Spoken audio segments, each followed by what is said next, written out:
Si je vous disais que nous avons tous mangé l'ingrédient industriel potentiellement le plus dangereux pour notre santé, me croyez-vous? Il est invisible, il rehausse le goût, rallonge la durée de conservation et augmente la marge des industriels. Il est présent dans une grande majorité de produits vendus en supermarché et pourtant, il pourrait être l'un des ingrédients les plus néfastes pour la santé.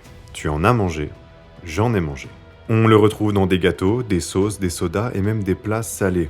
À chaque passage en caisse, il peut y en avoir, là, ici, ou peut-être là. On le soupçonne de provoquer plus facilement le diabète, l'obésité et de détruire le foie.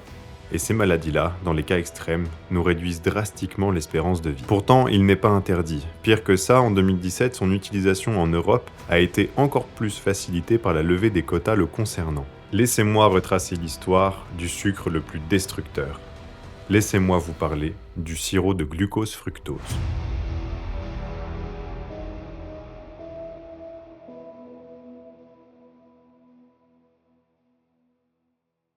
Tout commença dans les années 50 et plus précisément l'année 1957. Nous sommes dans un contexte d'après-guerre qui a été marqué par des pénuries de sucre chez l'industrie américaine. De nombreux scientifiques américains travaillent alors sur une solution pour s'approvisionner en sucre plus facilement. Deux noms reviennent souvent, Richard O. Marshall et Earl R. Coy, qui dès 1957 travaillent sur une enzyme capable d'isomériser le dextrose, c'est-à-dire une forme du sucre. Le but est de créer un sirop de sucre à base de maïs. Mais c'est dans les années 1960 que le Japon jouera un rôle central. Le chercheur Yoshiyuki Takasaki met au point une version thermostable de l'enzyme, ce qui rend le procédé industriellement viable. On peut désormais extraire du sucre du maïs et le transformer en sirop qui sera alors utilisé dans des préparations industrielles. Aux États-Unis, des sociétés comme la Clinton Corn Processing Company obtiennent des licences et commencent à produire des sirops à la fin des années 1960. Aux États-Unis, on retrouve dans le Times, le nouveau rival du sucre arrive, le sirop de glucose-fructose. Tous ces industriels vont utiliser le sirop de glucose-fructose, souvent abrégé HFCS en anglais pour High Fructose Corn Syrup, donc le sirop de maïs à haute teneur en fructose. L'industrie l'a adopté pour trois raisons. Déjà le coût. Le sirop de glucose-fructose est moins cher que le sucre raffiné, surtout que le maïs est massivement subventionné aux États-Unis. Ils ont donc une quantité de maïs suffisante pour produire ce sirop à grande échelle. Ensuite, il est très pratique, car c'est un liquide facile à mélanger dans les boissons et les préparations industrielles. Et le dernier point, c'est les propriétés du sirop. Ajouté dans des préparations, ça leur donne une meilleure conservation, texture, brillance et un pouvoir sucrant qui est modulable. On va distinguer deux sirops en particulier, le HFCS42 qui lui est plutôt à destination des plats et des aliments solides, et le HFCS55 qui est plutôt à destination des boissons. Ce que 42 et 55 signifient, c'est la teneur en fructose. Par exemple, dans le deuxième, il y a 55% de fructose, donc 45% de glucose. Donc on sait maintenant que ce sirop est composé de glucose et de fructose. Maintenant, détaillons un petit peu la différence d'un point de vue métabolisme. Le glucose est largement utilisé par tout l'organisme. C'est d'ailleurs la seule source de sucre que le corps peut utiliser. Lorsque l'on va ingérer du glucose, on va avoir une augmentation de ce que l'on appelle la glycémie. La glycémie, c'est le taux de sucre dans le sang, ce qui va déclencher une sécrétion d'insuline. Cette hormone, elle a pour but de réguler la quantité de sucre présente dans le sang. Le fructose, lui, de son côté, il est principalement métabolisé par le foie. Comme je l'ai dit juste avant, le glucose est la seule molécule que le corps est capable d'utiliser. Donc quand le corps va recevoir du fructose, il va devoir transformer ce fructose en glucose.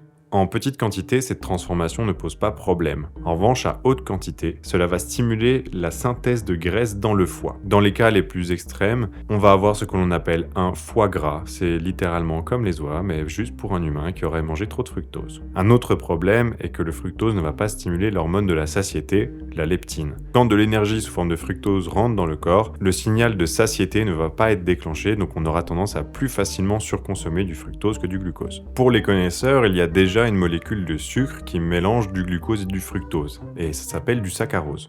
Le saccharose, c'est littéralement une molécule de fructose et de glucose qui sont collées ensemble. En revanche, le comportement du saccharose est très différent du sirop de glucose-fructose, car dans le sirop, on a juste un mélange de fructose et de glucose, mais sous forme de molécules simples. Elles ne sont pas reliées entre elles.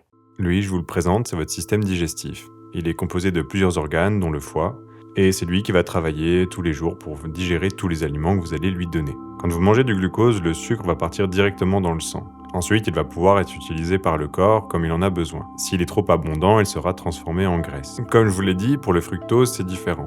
C'est le foie qui va travailler, et là, ce que vous voyez, c'est un foie qui travaille trop. Quand il y a du fructose en abondance, en surabondance, le foie va transformer le fructose en graisse et directement stocker cette graisse sur lui. On obtient alors ce que l'on appelle un foie gras. En français, on appelle ça la stéatose hépatique non alcoolique.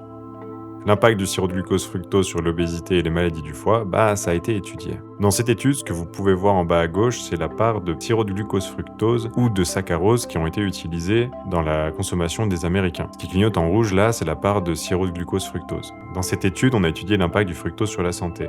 Ce qui est intéressant de voir, c'est que depuis 1970, la part du sirop de glucose-fructose a drastiquement augmenté dans la consommation des Américains. Mais ce qui est d'autant plus intéressant, c'est de voir que la consommation totale de sucre, donc de saccharose, écrit sucrose en anglais, et de sirop de glucose-fructose, n'a pas énormément augmenté elle. C'est vraiment la part de sirop de glucose qui a, elle, drastiquement augmenté. Comme vous le voyez dans le deuxième graphique, la part de sucre ajouté dans l'alimentation des Américains n'a pas drastiquement augmenté. C'est plutôt d'ailleurs les céréales qui ont augmenté.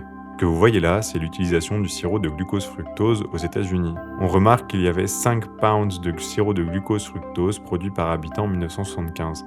L'industrie américaine est montée jusqu'à 62 pounds de sirop de glucose-fructose produit par habitant en 2000.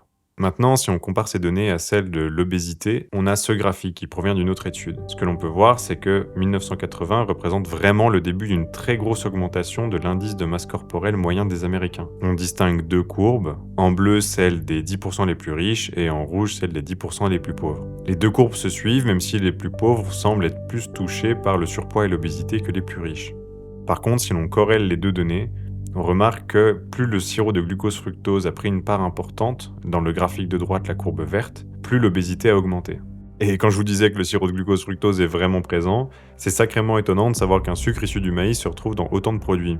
Pour en faire une liste très succincte et pour m'attirer un procès, ce sirop est trouvable dans les Oreos, le Flamby, le Petit Lu moelleux, le sirop de grenadine Carrefour, le sirop de fraise Auchan, le sirop Tesser à la grenadine, dans les mini-hops, dans les Kinder Delice, dans les napolitains de Luz, dans les Bastion Spéculoos, dans les Pims à l'orange, dans ces gâteaux bizarres que sont les chamonix, dans Lulu la barquette, dans Lulu l'ourson, dans les danettes caramel, dans les madeleines coquilles marque Repère, dans la sauce algérienne Nawal, dans la sauce algérienne Bouton d'Or, dans la sauce blanche Samia, dans la sauce tomate Reflet de France, et même dans cette pizza parisienne, ce qui paraît. Bon, ils avaient quand même dit que c'était fait avec des ingrédients simples.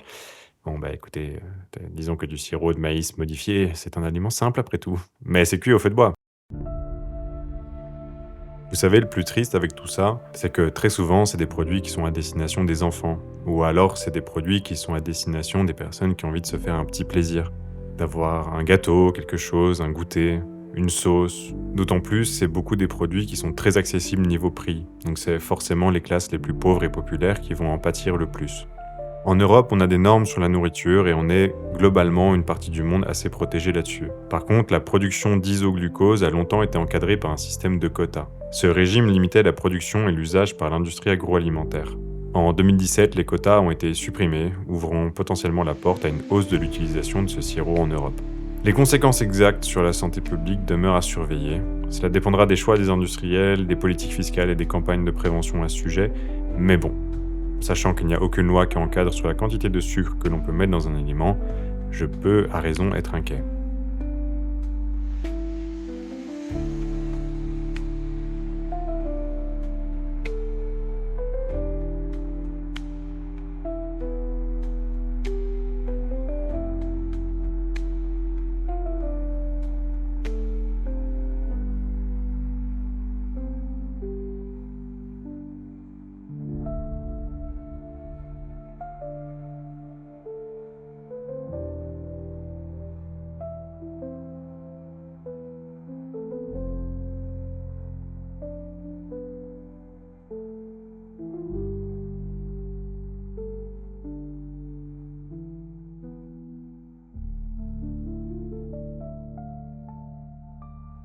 Le sirop de glucose-fructose est un vrai problème dans la nourriture industrielle qui est maintenant vendue en supermarché.